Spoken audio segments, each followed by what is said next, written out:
নজরুল ও রবীন্দ্রনাথ, বরিতা নাকি প্রগাঢ় শ্রদ্ধা, সম্পর্কের আসল সত্য।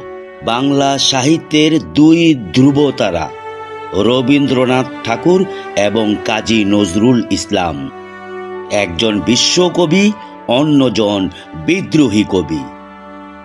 তাদের সম্পর্ক নিয়ে বছরের পর বছর ধরে নানা বিতর্ক, ভুল ধারণা এবং অনেক মুখরোচক মিথ প্রচলিত রয়েছে। কেউ বলেন তাদের মধ্যে ছিল তীব্র প্রতিযোগিতা, কেউ আবার বলেন এক অদৃশ্য দূরত্ব।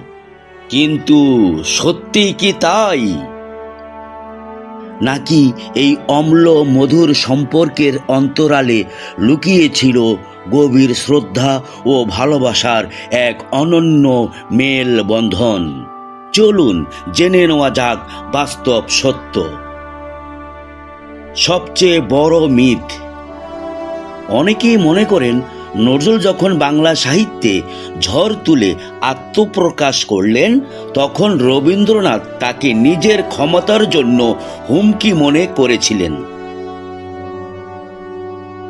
বাস্তব সত্য সম্পূর্ণ বিপরীত।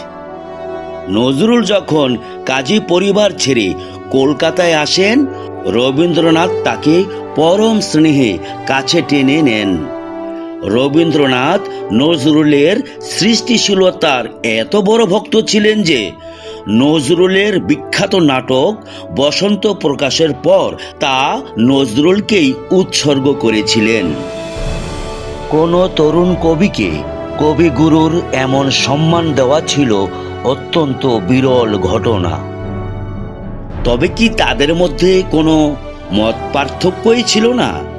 নিশ্চয় ছিল, তবে তা ব্যক্তিত্বের লড়াই ছিল না, ছিল সৃষ্টির শৈল্পিক পার্থক্য। রবীন্দ্রনাথের সাহিত্য ছিল নান্দনিক ও আধ্যাত্মিক, আর নজরুলের সৃষ্টি ছিল বিপ্লব ও প্রতিবাদের আগুনে ঝলসানো। ব্রিটিশ বিরোধী আন্দোলনে নজরুল যখন হুগলি জেলে আমরণ অনশন শুরু করেন, তখন গভীরভাবে উদ্বিগ্ন হয়ে পড়েছিলেন রবীন্দ্রনাথ।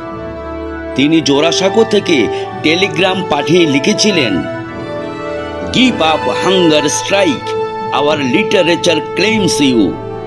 অনশন ভাঙ্গো, আমাদের সাহিত্য তোমাকে চায়।" যদিও সেই টেলিগ্রাম নজরুলের কাছে পৌঁছতে দেয়নি ব্রিটিশ সরকার, কিন্তু রবীন্দ্রনাথের এই আকুলতাই প্রমাণ করে নজরুল তার কাছে কতটা গুরুত্বপূর্ণ ছিলেন। রবীন্দ্রনাথের প্রতি নজরুলের শ্রদ্ধা ছিল অপরিসীম। নজরুল রবীন্দ্রনাথকে গুরুদেব বলে ডাকতেন। 1941 সালে রবীন্দ্রনাথের প্রয়াণে সবচেয়ে বেশি ভেঙে পড়েছিলেন কাজী নজরুল ইসলাম। তিনি রবীন্দ্রনাথের স্মৃতিকে রচনা করেন বিখ্যাত কবিতা রবিহারা এবং অশ্রু ঐরাবত। রবীন্দ্রনাথের মৃত্যুর পর আকাশবাণী কলকাতা থেকে নজরুল নিজে আবেগাপ্লুত কণ্ঠে গেয়ে উঠেছিলেন, "ঘুমাইতে দাও শ্রান্ত রবিরে, জাগাইও না আর জাগাইও না, আজিন সাজের শ্মশান চিতায় নিবেছে তাহার শেষ চেতনা।"